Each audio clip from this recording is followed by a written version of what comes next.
Gente, teve essa semana passada teve aqui conversando comigo Ciro. Não sei se você chegou a ver alguma coisa, saiu coisas. Eu vi, sobretudo quando ele perdeu um pouco as estribeiras ali, né? O que deixa claro, assim, saiu na imprensa em tudo que é lugar, mérito nosso, Matheus, que estamos repercutindo. Minha casa, eu gravo na minha casa, Dade. O negócio tá saindo na imprensa, então assim, desculpa aí, né, Brasil? Desculpa aí outros podcasts, o pessoal tá assistindo aqui. Mas ele deu uma das frases que ele disse, que eu acho que inclusive foi meio descontextualizada, a imprensa deu uma pesada também, que ele falou que iria mais 100 vezes para a França para não votar em bandido. Eu não acho que ele estava especificamente falando do Haddad, eu acho que a imprensa pegou um pouco dessa forma. Ele estava falando de tudo, do sistema como um todo, tanto um lado quanto o outro. Bolsonaro e o PT, não especificamente a sua. O que você achou disso, assim?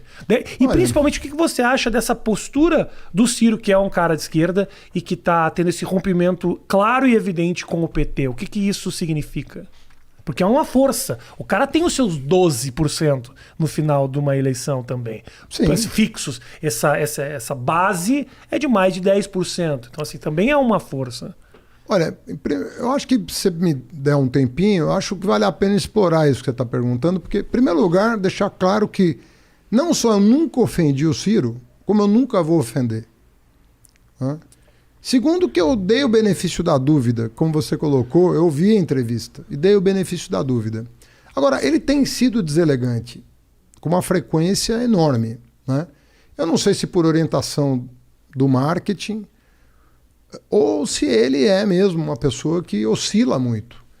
Mas eu acho que o Ciro oscila tanto do ponto de vista ideológico quanto do ponto de vista emocional.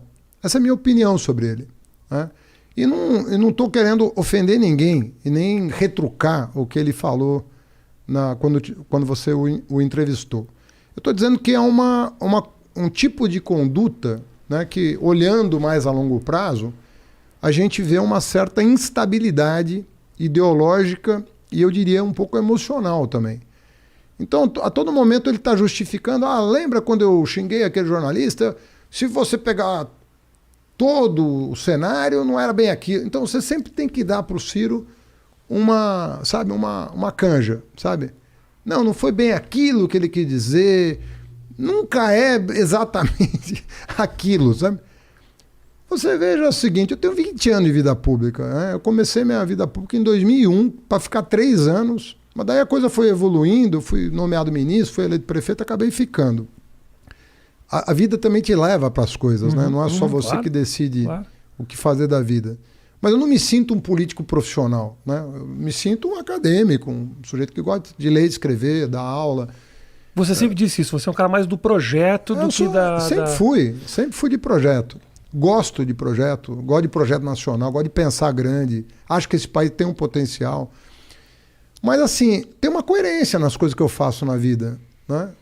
Mesmo quando as pessoas não entendem num primeiro momento, elas vão acabar entendendo num segundo. Então, quando eu falei, olha, eu vou ficar aqui do lado do Lula, porque eu sei que esses processos são fraudados, e todo mundo fala, pô, mas você está colocando a tua respeitabilidade em jogo. Eu falei, eu colocaria a minha respeitabilidade em jogo se eu não fizesse aquilo que a minha consciência manda. Mas se eu estou fazendo uma coisa que a minha consciência manda, um dia a verdade vai prevalecer. Eu não vejo essa firmeza no Ciro, né? Então é uma pessoa que está a todo momento mudando de partido, a todo momento mudando de discurso. Então eu me pergunto, assim, eu até gostaria de, sei lá, trocar isso com você, Por favor. O Ciro votou no Lula no segundo turno de 2002, no primeiro turno de 2006, votou na Dilma no primeiro turno de 2010, no primeiro turno de 2014. O que aconteceu, então? Entende? Entendo. Ele é cúmplice de tudo que o PT... Do que nós estamos falando, entendeu? Olha, Haddad, eu, no auge da minha limitação intelectual, vou te dar a minha opinião. Eu sinto o seguinte, principalmente numa eleição como o Bolsonaro, não falo especificamente do Ciro, estou falando que passa na cabeça da população. Existe uma boa parcela da população que olha o PT como o grande vilão do país. Existe uma grande parte da população, um número de pessoas que entendem que a gente precisa... Bolsonaro não vai ser uma segunda... Não, eu acho... Não vai ser uma... ok. Não quero o Bolsonaro Mas num segundo... Eu respeito muito isso. Veja bem. Você fica no meio caminho que às vezes... Não, mas eu acho que rola isso. Voto num, mudo completamente pro outro. Eu acho que tem uma parte da população que tem um movimento mais à esquerda que tá meio perdida porque... Isso é respeitável. Eu acho porque isso... não consegue abraçar o PT, mas ao mesmo tempo não mas tá... votou no Bolsonaro em 2018. Mas votou no Bolsonaro. Né? Falando português, claro. Eu acho uma turma meio... Dória, Eduardo Leite... Todo mundo votou no Bolsonaro, sabendo quem era o Bolsonaro. E não tô falando nem das figuras... E agora manifesta uma surpresa. Sim. Não esperava. Como? Esperava o quê do Bolsonaro? Eu entendo e respeito. Mas o que eu tô querendo dizer é o seguinte. Você tem que ter coerência. Sabe? Você tem que ter coerência. Pô, é o que eu tô falando. Eu tenho 20 anos. Pega qualquer frase minha, eu justifico. Em 20 anos eu passei 7 anos na frente de um dos maiores ministérios da República, dando entrevista toda semana. Pega uma frase minha. Eu escrevo artigo de jornal, eu escrevo artigo de revista, eu escrevo artigo acadêmico. Pode pegar a minha vida inteira e me cobrar as coisas que eu assinei, que eu disse, que eu falei. Tem uma coerência. Agora, quando a pessoa começa a falar coisas que eu não consigo enxergar, qual a coerência do que ele está falando? Qual a coerência de uma pessoa que votou 4 vezes no PT, 2, 6, 10, 14...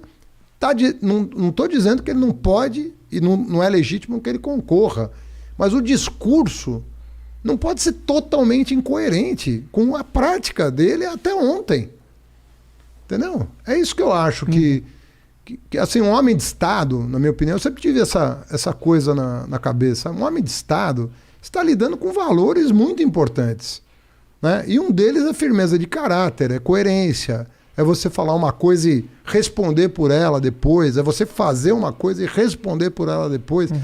É aquela firmeza que você, sei lá, vem até de casa, né? Vem da tua formação, né? A coluna vertebral, o fio do bigode, a palavra empenhada. Eu não sei, cara, eu sou filho de um agricultor. Meu pai veio da roça no Líbano, com 24 anos, foi para o interior de São Paulo, passou mais 5 numa cidade de 10 mil habitantes, chegou na capital com 30 anos de idade, conheceu minha mãe e eu tô aqui. Cara, o que eu aprendi com ele é outra coisa. Eu aprendi o seguinte, sabe aquela coisa do cara falar e ponto. Falou, tá falado. Isso não significa não errar. Não tem nada a ver com ser perfeito. Mas será que o erro não pode ser um pouco essa incoerência? A incoerência também é um erro. O cara que vota num, vota no outro. Muda mas de então ideia. assume que está sendo incoerente. Não tem problema. Assume. Não nada contra a pessoa. Eu estou sendo incoerente em falar o que eu sou. Mas eu errei. Eu errei de apoiar o PT 4 vezes. Eu errei. Agora ele está elogiando o Fernando Henrique. Rapaz, o que esse cara já falou do Fernando Henrique em público? Não é nos bastidores, não. Agora virou... Meu Deus do céu.